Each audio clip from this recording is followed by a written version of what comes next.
Est-ce que c'est moi ou on a tous raté un épisode entre Enrique et Xavi? Je sais pas ce que les deux hommes se doivent. Là, ça commence à se voir qu'il y a quelque chose. Il y a un quiproquo entre les deux hommes. Sinon, c'est pas normal que Luis Enrique, en tant que Catalan, passé par la Catalogne, il a entraîné le FC Barcelone avec l'époque notamment de la MSN. Il avait une équipe, on va pas se mentir, il y avait quand même de quoi faire. C'est pour ça que le coach, malgré que j'ai su apprécier le travail qu'il faisait, que j'apprécie toujours par ailleurs, mais j'avais toujours quelques doutes et des questions qui restaient en suspension vis-à-vis de ce coach-là. Avec ce qu'il fait là envers Xavi, des déclarations que je trouve qui n'ont pas lieu d'être entre nous. En fait, on est en train de se manger entre nous. Ils se clashent alors qu'ils font partie du même club. Je vais expliquer tout ça durant la vidéo actualité avec quelques communiqués. Mais ce qui m'intéresse le plus durant cette vidéo actualité, c'est le retour de Gavi. Ligue aimerait l'intégrer au groupe pour la rencontre contre Séville. On va parler de tout ça durant cette vidéo actualité. Juste avant que celle-ci commence, laissez-moi prendre une petite minute pour vous présenter le sponsor de la chaîne. Bon, c'est pas un secret. En plus de ça, je vous ai fait la surprise, les gars. Je vous ai pris le maillot du dernier match, le maillot vert. Alors, à la base, quand je l'ai vu, couleur comme ça, vert pomme un peu, j'étais pas très fan. On va le déballer ensemble. Comme ça, vous voyez tout en direct. Je disais que j'étais pas fan, moi, de cette couleur à la vue du maillot. Mais en réalité, quand on le regarde de plus près, je vous promets, hein, je sais qu'il y en a beaucoup qui ne sont pas fans du maillot. Regardez-le de plus près, il est très beau, il a du flow. Je trouve sincèrement qu'il a du flow. Voilà, c'est le maillot, vous savez, avec le petit Nike là qui déconne. Je sais pas pourquoi ils ont mis le Nike. Attendez, je vais le tenir droit, comme ça vous voyez bien le Nike comment il est. Vous l'avez vu de toute façon, ceux qui ont vu le match en image, le dernier match face à Alaves, le Nike il est à l'envers. Voilà, c'est assez original. Franchement, il est super canon, je vous parle sérieux. À première vue, je me suis dit, ouais, bof, ce maillot, on va s'en passer. Au final, je me suis dit, non, attends, on va se pencher dessus. Il y a quelque chose, c'est subtil. C'est très subtil. Si vous voulez, vous aussi, vous procurer ce maillot ou bien les autres maillots du Barça ou même les autres clubs en général, n'hésitez pas à passer par le site Le Vestiaire. Tout se trouve dans la description. Vous aurez moins 10% avec le code CAVA. Comme vous le voyez, ça vient bien emballé, de bonne qualité, avec absolument tous les détails. Regardez, carrément, je vais enlever l'étiquette devant vous. Voilà, c'est magnifique, les gars. Tout est de très bonne qualité, à un prix défiant toute concurrence. Je vous laisse aller voir ça. Site 100% français. Ça améliorera les échanges entre le client et le commerçant. N'hésitez pas à aller faire un petit tour sur le site. Ça en vaut le détour. Faites-moi confiance. C'est sécurisé et de très bonne qualité. Ceci dit, plongeons-nous dans la vidéo actualité. Pour commencer, nous avons Lewandowski qui estime que Tech est prêt à revenir au haut niveau dans à peu près 2 semaines. Et comme je vous disais durant mon live, désolé, déjà, j'ai pas prévenu qu'on allait être en live car je l'ai fait sur un coup de tête. J'ai eu certains me le reprocher de ne pas avoir prévenu, mais je me suis même pas prévenu moi-même. C'est-à-dire que moi-même, ce jour-là, je ne savais pas que j'allais faire un live. C'était le jour du débrief contre Alaves.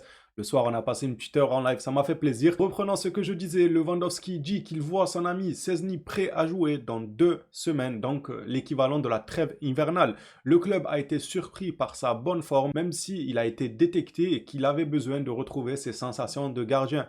Bon, c'est normal, dans sa tête, c'était la playa, les gars. C'était uniquement la plage, les randonnées, les vacances, les fêtes et tout, c'est bon. Il s'était déconnecté du football. C'est normal qu'il lui faut quelques jours, quelques semaines pour se remettre un peu dans le bain du haut niveau. Mais bon, si ça parle en 2 semaines, en plus, ça tombe avec la trêve internationale que je déteste par-dessus tout, et j'ai du mal avec ces trêves internationales-là. Mais si ça peut jouer en notre faveur pour qu'au retour de cette trêve-là, on récupère Szczęsny, eh bien, pour une fois, j'ai envie de dire la trêve, elle est plutôt bien tombée. Passons à Ferran Torres, sa blessure est plus grave que prévu. Ne rigolez pas, s'il vous plaît, c'est un peu de sérieux. Je vous vois rigoler derrière vos écrans, vous frotter les mains, applaudir, les gars. Un peu de sérieux, c'est pas bien. Il est blessé, non, sérieux. Là, je parle vraiment sérieux, les gars. On ne dirait pas parce que je parle tout le temps avec le sourire. C'est plus fort que moi, mais je vous jure, moi je me réjouis pas de la blessure de Ferran Torres. Je veux que ça se termine proprement entre lui et le club, sans forcément qu'on se réjouisse du malheur des autres. Mundo Deportivo nous dit que la blessure de Ferran Torres est plus grave que prévu. Ah mince, c'est ballot ça. Non les gars, sérieux. Le joueur pourrait manquer 2 mois de compétition. 2 mois, ça fait beaucoup, mais dans tous les cas, même lorsqu'il jouait, on ne ressentait pas forcément sa présence. En fait, c'est comme s'il était déjà absent depuis 6 mois. Et encore, 6 mois, je suis très gentil, mais vous m'avez compris. Il est déjà absent depuis un certain bout de temps. On ne va même pas ressentir son absence de 2 mois. Sérieux. Après, c'est vrai qu'il était utile peut-être pour faire souffler quelques personnes, en espérant que Fati ne se claque pas, parce que maintenant, ce sera à Fati ainsi qu'à Pau en attaque de faire souffler le reste des attaquants.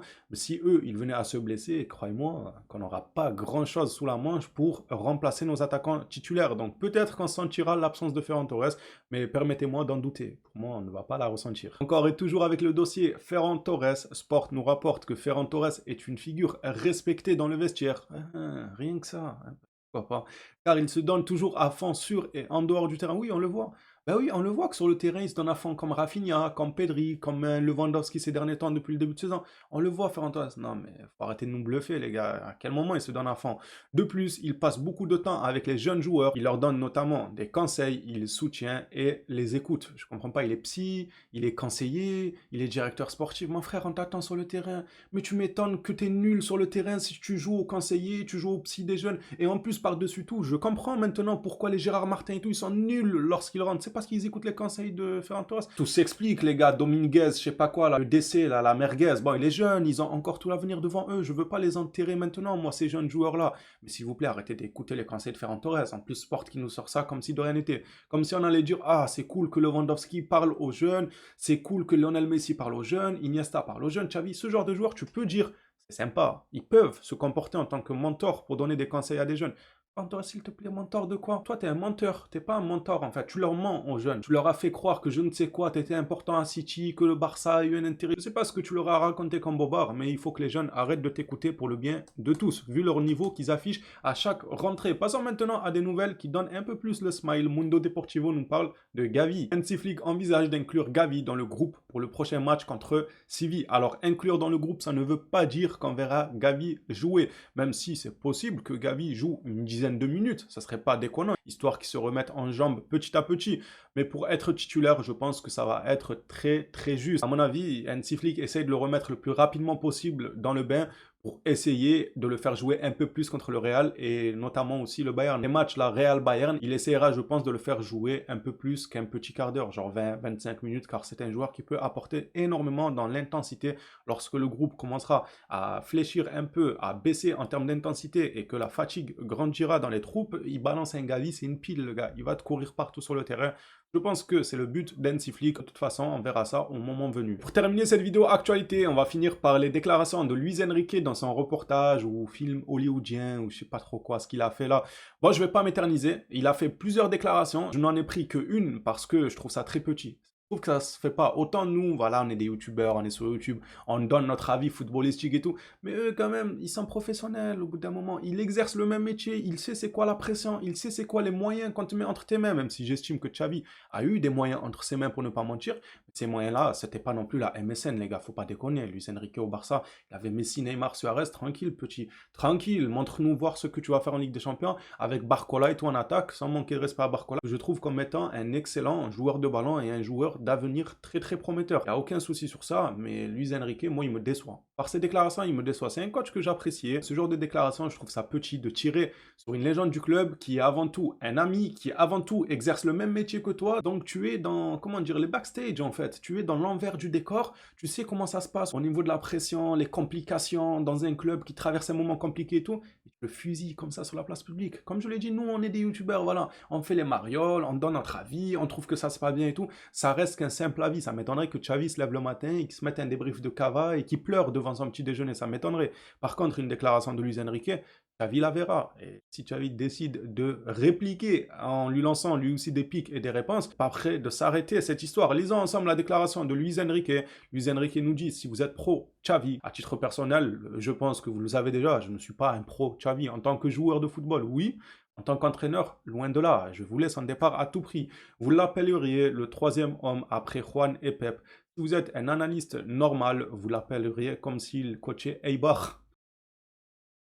Quel genre de déclaration là? Mais c'est un truc de fou. En vrai, c'est pas bien. Moi, je trouve ça pas logique. Je sais pas, peut-être après en interne, on n'a pas les tenants et les aboutissants. Peut-être qu'en interne, il y a vraiment une friction entre les deux hommes. C'est même sûr en soi, c'est avéré qu'il y a quelque chose entre les deux. C'est quand même petit de parler comme ça du travail en étant professionnel. Évidemment, comme je l'ai dit, ce n'est pas un simple influenceur des réseaux. Il est là qui fait ses tweets, ses TikTok et tout. Non, ce n'est pas quelqu'un des réseaux, lui. C'est quelqu'un, il connaît la réalité du terrain. C'est très petit de sa part.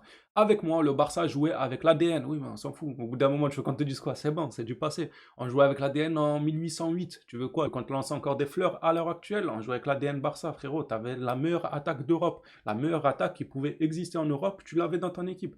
Tranquille, Luis Enrique, au bout d'un moment, ne nous laisse pas dire les termes, ne nous laisse pas devenir méchant à ton égard, sinon on va scruter de près ce que tu es en train de faire au Paris Saint-Germain. Et comme on a fait passer le savon à Xavi, tu vas y passer toi aussi, Luis Enrique. On va pas te louper si tu commences à jouer à ce petit jeu-là. En vrai, j'ai pas envie de prendre parti, j'ai pas encore les tenants et les aboutissants, je donne juste un avis comme ça parmi tant d'autres. En regardant de loin l'histoire, je dis juste que ça ne se fait pas. Après, si demain il y a de nouveaux éléments qui sortent et que Luis Enrique nous dit que l'autre il a insulté sa grand-mère, ah bah là je dirais ouais, vas-y, détruis-le sur la place publique, vous comprenez. J'ai pas encore les tenants et les aboutissants, je veux pas incendier un tel ou un tel, je donne juste un avis lointain. Donc c'est à prendre plus qu'avec des pincettes, les frères. Il finit par nous dire pas celui de Xavi. Donc lui, son club jouait avec l'ADN du Barça, mais pas celui de Xavi. Bah ça, on le sait, hein. Il nous apprend pas grand-chose. On sait que le Barça de Xavi avait du mal à retrouver cet ADN-là. Merci Enrique, on t'a pas attendu pour descendre Xavi ici même en débrief, match après match, parce qu'on avait perdu notre ADN. Enrique, règle ça plutôt dans le privé et épargne-nous tes déclarations. Bref, les Blaugrana, c'est tout ce que j'avais à dire durant cette vidéo. Merci à tous ceux qui suivent les vidéos régulièrement. N'oublie pas le petit like, le petit abonnement. On s'attrape à la prochaine. D'ici là, prenez soin de vous les phénomènes.